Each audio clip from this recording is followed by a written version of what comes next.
Bonjour à tous et bienvenue sur Mobility TV, votre chaîne consacrée aux enjeux de la mobilité. Comme nous le savons tous, la fin du véhicule thermique approche à grands pas, conformément à l'exigence des nouvelles règles européennes. Et c'est donc toute une flotte qui se retrouve en pleine mutation et passe progressivement du thermique à l'électrique. Cependant, dans ce monde qui se veut, en tout cas qui tend à devenir neutre en émissions carbone, se pose alors la question du recyclage des batteries. Donc, où est-ce que l'Europe se situe par rapport à cet enjeu stratégique? Nous allons tenter d'y répondre avec nos 4 experts en la matière. Et avant cela, place à un petit tour de table. Bonjour Guillaume Hébert. Bonjour. Donc, vous êtes le directeur général et cofondateur de MOBA. En quelques mots, est-ce que vous pouvez nous expliquer ce qu'est MOBA?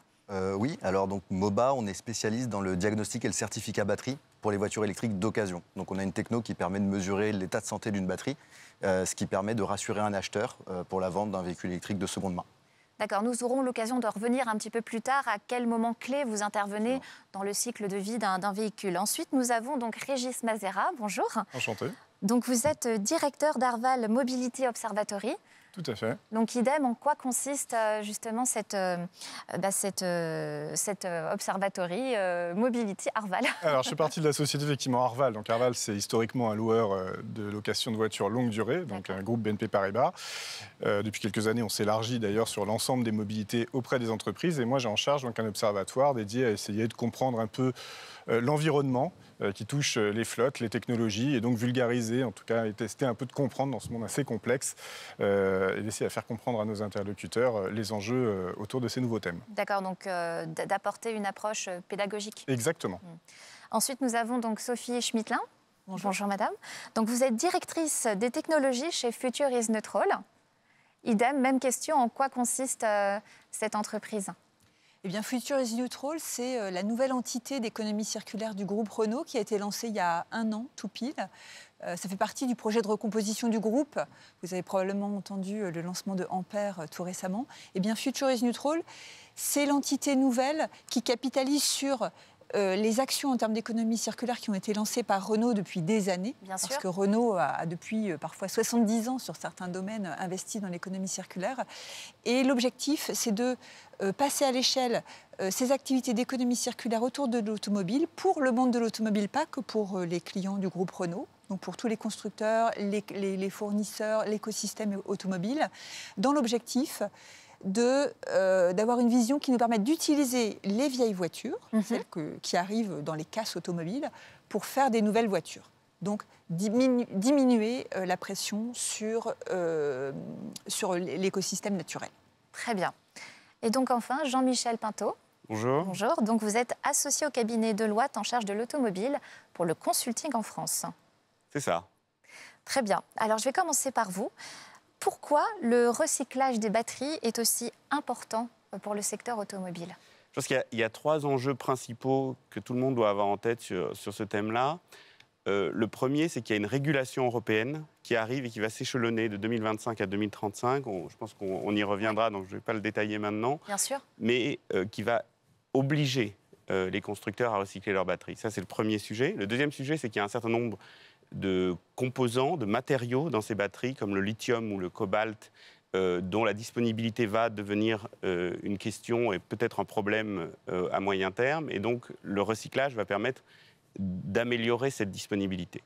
Et puis, le troisième sujet, c'est l'empreinte carbone des batteries. Il faut savoir que les batteries, c'est le premier contributeur en termes d'émissions carbone des véhicules électriques. Et donc, il faut absolument réduire ces émissions. Alors aujourd'hui, selon les technologies, les émissions associées au recyclage restent importantes, mais c'est un sujet important d'être capable de réduire les émissions associées aux batteries via le recyclage.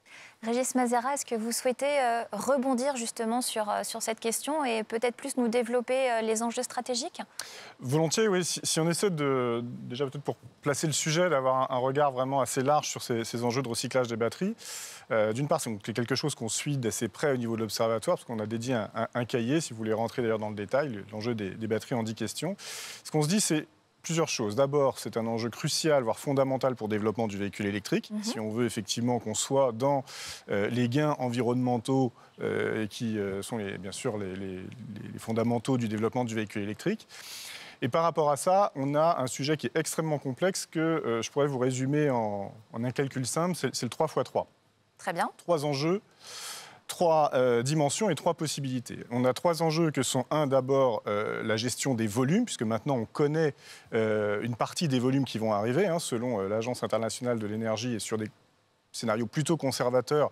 On sait qu'à un horizon 2030, on va avoir entre 700 000 et 1,1 million de tonnes de batteries à recycler. C'est énorme. On va monter à 2,2 millions de tonnes à une échéance de 2035 et 6,5 à 2040. Donc c'est 33 fois supérieur au volume qu'on a récupéré dans les dernières années, notamment en 2020. Le deuxième enjeu, c'est le sujet d'approvisionnement que vous avez évoqué, sur des matières qui sont de plus en plus tendues, rares et chères.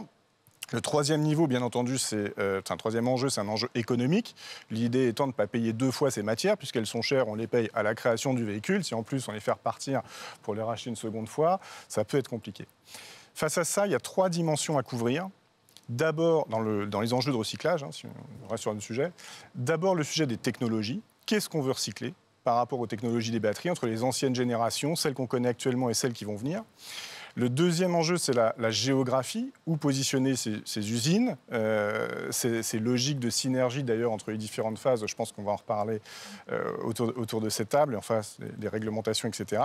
Et puis le modèle économique, ce qui nous amène aux 3 possibilités, parce que là, au niveau du recyclage, il y a in fine 3 possibilités. Soit on réutilise à l'identique, donc c'est un reconditionnement pour un usage comme à son objectif premier. Ça peut être une réutilisation pour des besoins en énergie moindres, une performance en tout cas de batterie moindre, mais qui peuvent répondre à d'autres enjeux. Ou enfin, la récupération simple des matières pour repartir dans un process de production le recyclage, c'est la dernière option. On doit d'abord envisager les autres options que sont la réparation, le reconditionnement pour d'autres usages, et ensuite le recyclage en dernier recours. Et ça, c'est vraiment important parce que, comme le disait Jean-Michel, la batterie, c'est le composant du véhicule qui va représenter, une fois qu'on passe dans le monde du véhicule électrique où il n'y a plus d'émissions à l'usage, la plus grosse partie de l'empreinte environnementale, de l'empreinte CO2, l'empreinte carbone du véhicule. Et donc, effectivement, une vraie logique d'économie circulaire revient à amortir, entre guillemets, cette empreinte carbone sur la plus longue durée possible, ce qui passe par des étapes de réparation des batteries, de remanufacturing éventuellement, pour faire des échanges standards de batteries, d'usage en seconde vie pour des usages qui sont en général de stockage stationnaire, et en dernier recours, et à la fin de la vie, de la énième vie, donc deuxième vie, le recyclage, en boucle fermée, ce qui n'est pas le cas aujourd'hui, pour pouvoir réintégrer les matières, qui sont le nickel, le cobalt, le lithium principalement, qui sont dans de nouvelles batteries. Oui, parce que ce sont des ressources qui se font non seulement de plus en plus rares, et l'extraction même étant aussi très polluante. Donc si on peut limiter aussi cet impact-là. Donc là, vous avez dit un terme très important, c'est la notion de boucle fermée. Donc qui dit boucle fermée dit que pour l'instant, le circuit il est peut-être en boucle ouverte. Comment ça se passe exactement? Est-ce que vous pouvez nous apporter quelques détails? Oui, exactement. Effectivement, aujourd'hui, il y a déjà des solutions de recyclage qui existent. Et le groupe Renault, qui a commercialisé ses premiers véhicules électriques il y a plus de 10 ans, a été confronté à du recyclage d'un certain nombre de batteries. Non pas qu'elles aient atteint leur fin de vie, puisqu'en fait, on observe que la durée de vie des batteries, elle est plus importante que ce qui était peut-être imaginé au début. Elle est à plus 10 ans? On dit à peu près pour une fin de première vie automobile, en moyenne à 15 ans. D'accord. Avec une gaussienne autour. Mais il y a des accidents. Il y a des accidents, il y a des sinistres, comme par exemple en ce moment, les inondations dans le Pas-de-Calais, ça va créer un pic évidemment de batteries qui vont revenir à recycler parce que les véhicules ont été noyés. Et ça, c'est donc noyé, brûlé, etc. Donc on en a recyclé depuis les 10 ans qu'on a mis sur le marché. C'est recyclé aujourd'hui sur le territoire, en France, en Europe, mais principalement dans les premières étapes du recyclage, c'est-à-dire que les batteries sont récupérées, elles sont déchargées électriquement, elles sont démantelées, on en extrait les modules, on broie ces modules et on extrait, après séparation des différents métaux, aluminium, cuivre, ce qu'on appelle une black mass, qui est un concentré de la matière active qui sont dans les cellules. Donc c'est là qu'on trouve le nickel, le cobalt, le lithium, avec du graphite qui vient de l'anode. Et c'est cette matière qui aujourd'hui est avec des capacités industrielles pas très importantes, mais recyclées en France et en Europe. Pour aller faire de la boucle fermée, il faut aller extraire les nickel, sulfate, cobalt, lithium, de cette black mass, avec des procédés très avancés qui ne sont pas aujourd'hui industrialisés en Europe, pour aller chercher un grade de pureté très important qui est de l'ordre des ppm, de sorte à pouvoir réintégrer ces matériaux dans la chaîne de production de nos partenaires qui sont les fabricants de cellules et qui eux-mêmes sont en train de s'implanter en France et en Europe. D'accord. Et donc justement, avant d'en arriver à cette étape-là, il peut exister des alternatives et c'est là où vous entrez en scène, Guillaume Hébert, au travers de votre entreprise. Est-ce que vous pouvez donc nous développer ce que vous pouvez proposer avant que la batterie puisse arriver au diagnostic, bon, il faut la recycler? Oui. Alors il y a beaucoup de choses qui ont été déjà dites, très justes. C'est vrai qu'avant de parler du recyclage, il y a un enjeu qui est de faire durer les batteries le plus longtemps possible. Ça amortira l'empreinte carbone du véhicule, ça amortira l'empreinte économique du véhicule. Et donc il y a deux manières de le faire. D'abord en prenant soin des batteries, ça on ne l'a pas dit, mais l'usage va avoir un impact très fort sur la dégradation des batteries. On sait que la manière dont on va charger, stocker ou conduire la voiture électrique peut accélérer de manière très importante le vieillissement des batteries. Donc d'abord, il y a un aspect un peu pédagogique sur le fait d'adopter des bonnes pratiques dans l'utilisation de la voiture électrique, ça c'est le premier point. Ensuite, il y a trouvé des technologies pour la réparation, le réemploi, etc. Des batteries. Donc là, il y a énormément de choses encore à faire avant d'arriver au bout de 25-30 ans au recyclage des batteries. Donc ça, c'est le premier point. Le deuxième point, et ça c'est le positionnement de Moba dès le début, nous on a décidé de créer une solution de diagnostic d'état de santé de la batterie. Pourquoi ? Parce que selon nous, c'est la première étape indispensable pour savoir justement ce qu'on peut faire d'une batterie. À un moment donné, il va se poser la question pour un propriétaire de voiture électrique, que ce soit un particulier voire même un professionnel, il va se poser la question de qu'est-ce que je peux faire avec ma batterie, quelle valeur elle a réellement, et ça va dépendre de l'état de santé. Pourquoi ? Parce qu'à un instant T, la batterie, elle peut être conservée dans la voiture électrique et revalorisée sur le marché de la seconde main. Elle peut être réparée alors avec reprogrammation logicielle, avec des changements de cellules, ce genre de choses. Elle peut être réemployée. On peut dire cette batterie, je la sors de la voiture et je vais la revendre sur un marché secondaire pour faire du stationnaire, etc. Et donc pour toutes ces raisons-là, on a besoin de visibilité sur l'état de la batterie. C'est ce qu'on propose avec Moba, avec une solution qui est industrielle, c'est-à-dire qui peut se déployer au niveau européen, et c'est déjà le cas. On travaille par exemple avec Arval sur ces problématiques-là, pour apporter une visibilité globale sur des centaines de milliers de batteries, qui permet de, quelque part, de prendre la bonne décision entre recyclage, réemploi, revalorisation ou utilisation dans cette première vie. Voilà un peu la manière dont... Je pense que l'étape de diagnostic, effectivement, qu'on n'a pas mentionné avant, est extrêmement importante, parce que toutes ces batteries ont des vies différentes, ont des types de pannes, ont des types de problèmes qui sont différents, et savoir à un moment donné quel est l'état de la batterie est absolument essentiel pour choisir entre les options que Sophie vient de mentionner, entre le recyclage, le réemploi, la réparation, etc. Ça fait partie des exigences d'ailleurs que met la réglementation, parce qu'effectivement aujourd'hui, il n'y a pas un accès facile à l'état de santé de la batterie, c'est-à-dire que c'est le constructeur qui peut lui-même, par son outil diagnostique, avoir cette information, ou des acteurs externes comme Moba par exemple. Progressivement, dans les années futures, ça va devenir obligatoire de mettre à disposition cet état de santé du client directement. À partir de 2027-2028, ça sera même disponible au tableau de bord. Alors justement, ça anticipe ma question. Où est-ce qu'on en est concernant la réglementation européenne, Régis Mazera? Alors effectivement, les choses évoluent au niveau de la réglementation, puisqu'on a une directive européenne que vous mentionniez tout à l'heure en 2022 qui prévoit que dès 2027, on soit en capacité de récupérer 90% des cobalt, cuivre, nickel et 50% des lithium. Et ces taux vont vont passer à 95% pour cobalt, cuivre, nickel à l'horizon 2031 et 80% pour la partie lithium. On va avoir également des nouvelles classifications des batteries en fonction de leur puissance, de leur chimie, etc. Et puis le principe de l'EPR, alors ce n'est pas le réacteur, mais c'est donc l'Extended Producer Responsibility, donc, qui est finalement responsable quelque part dans cette chaîne de valeur du recyclage. Et En complément du point réglementaire, et pour faire écho à ce qui s'est dit, et pour être aussi exhaustif, on a aussi un autre enjeu qu'on n'a pas mentionné, qui va être à un moment la collecte de ces batteries. Parce que les filières soient en place et qu'on sache ce qu'on veut en faire, c'est effectivement la base. Mais aujourd'hui, un véhicule en fin de vie, en occasion, on n'a pas la main forcément sur ce qu'il va devenir, où il part. Un loueur comme Arval, c'est par exemple plus de 50 000 véhicules vendus par an. Certains se font dans les réseaux des concessionnaires, d'autres se font sur des réseaux de marchands qui eux-mêmes vont passer ces véhicules à l'export.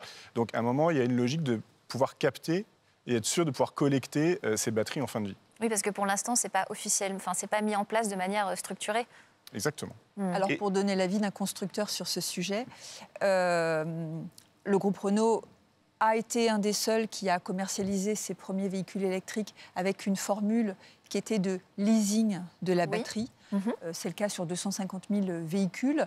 On a changé de business model aujourd'hui, mais ça veut dire qu'aujourd'hui, Renault possède 250 000 batteries qui constituent un stock futur pour alimenter une filière de recyclage des batteries en boucle fermée, celle que The Future is Neutral a bien l'intention d'établir avec des partenaires technologiques. Ensuite, une fois qu'on est sorti de ce modèle-là, et le modèle dominant aujourd'hui, c'est le leasing du véhicule complet, pas de la batterie spécifiquement, séparément, ou bien la vente complète du véhicule, eh bien, il est important de se positionner sur la fin de vie du véhicule pour être en mesure de capter ce véhicule en fin de vie. Et c'est ce que fait The Future is Neutral, qui a une filiale qui s'appelle Indra, qui est le premier acteur en France de la récupération, démantèlement, valorisation des véhicules en fin de vie. L'ambition, c'est de croître ces activités également en Europe. Et c'est pour nous une brique essentielle de l'établissement d'une filière de recyclage des batteries pour justement être présent sur la captation des batteries en fin de vie.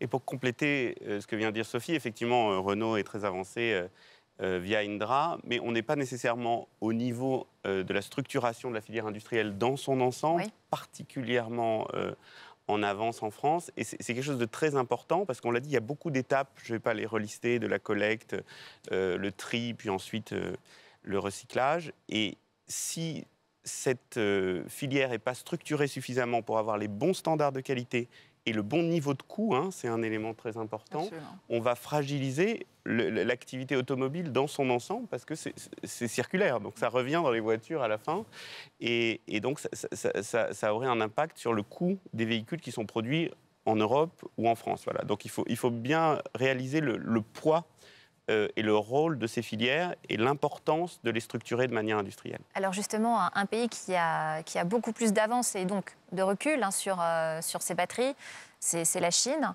Est-ce qu'on a des enseignements à en tirer ? On va commencer par vous, Régis Mazera. Oui, volontiers. C'est vrai que c'est une question qu'on s'est posée quand on a écrit ce fameux cahier de l'enjeu des batteries en 10 questions, parce qu'on s'est dit finalement où est-ce qu'on peut avoir aussi du recul. C'est un sujet nouveau, donc il y a une courbe d'apprentissage, il y a des erreurs. C'est bien si on peut apprendre des erreurs des autres pour éviter de les reproduire.